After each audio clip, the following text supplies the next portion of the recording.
Iyon, magandang umaga sa inyo o magandang gabi. Aring bidyong ari last week pa, nga ngayon ko lang na-edit. Bakasyon nga ngayon si Utaw sa trabaho at kakaanak lang ni Mrs. Kaya halos mga lutong bahay ang ating mga padali ngayon. Bali nung araw nga aray ay maaga tayong nagising. Maghahanda nga ako ng aming aalmusalain kaya ako'y nagsaing muna. Nagising na nga rin si Eloise kaya paiinumin ko na ng gatas. Whole milk na nga iniinom ni Eloise, yung 3.25%. 6 ounces lang, tapos ay paiinitin ko lang din sa warmer.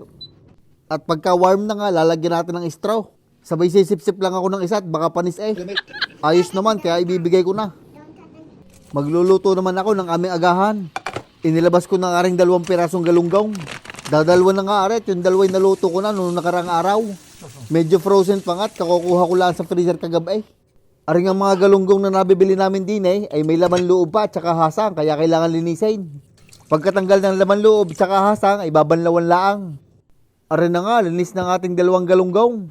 Tutuyuin ko nga lang rin ng paper towel, gawa ng mamaya ipiprito natin. Bago sa hahatiin ko lang rin sa gitna, pagaya ng aking gayat. At lalagyan ko naman aray ng mga 397 pirasong maalat na asin. Isasalang ko na nga rin kawaling paglulutuan para uminit na. Bagos, lalagyan ko naman aray ng mantika, medyo marami-ramay. At pag mainit na ang mantika, ay pwede na nating iprito ang mga galunggong. Sisiguraduhin nyo lang mainit ang mantika pag nilagay para hindi kumapay. At habang piniprito ang mga galunggong, magpipit-pit naman ako din ng 7 pirasong bawang. Sabay ginahit ko ng pinong-pinaw. Sasamahan din natin na rin ng 1 buong shallots, ginahit ko lang ng papagayaan. 1 buong kamatis, gagayatin ko lang ng papagarin eh. Igagataan nga pala natin yung mga galunggong na iyon, kaya rin mga panggisa. Meron din nga yung ceiling green at ilang pirasong kalabasa. At pagkagayaan, crispy na ang inyong mga galunggong ay pwede ng ahunay. At din naman sa panibagong kawali, naglagay lang ako ng mantika. Gigisahin ko nga muna rin bawang. At saka aring luya na munti ka nang makalimutan. Gigisahin lang aray hanggang maamoy na ng kapitbahay. Sunod na ilalagay ay sibuyas, gigisahin lang ng bahagya. Ilalagay ko na din na rin mga kamatis para maluto na. At pagka medyo lamog-lamog na yung kamatis, pwede na tayo maglagay ng gata. 1 lata ng coconut milk ang ating ilalagay. At palalasahan ko naman aray ng mga 67 pamintan durug-durog. Ilang taktak lang na rin patis. Hinalo ko lang aray sabay tinakpan. At pagka nga yan ay nabulak na, ilalagay ko na rin mga kalabasa. Ikinamada ko lang ng papagayaan. At pagka malapit na lumambot ng kalabasa, pwede nang ilagay ang ceiling grain para lumasa na.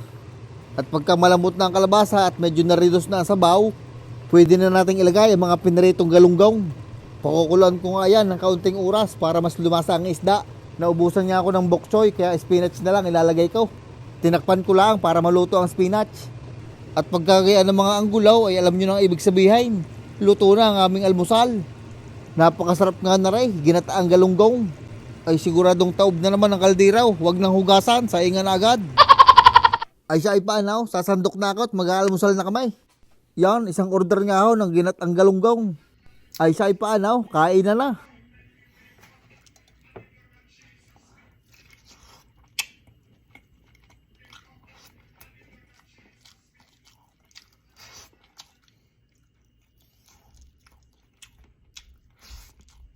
Ay siya, yun lang, ingat.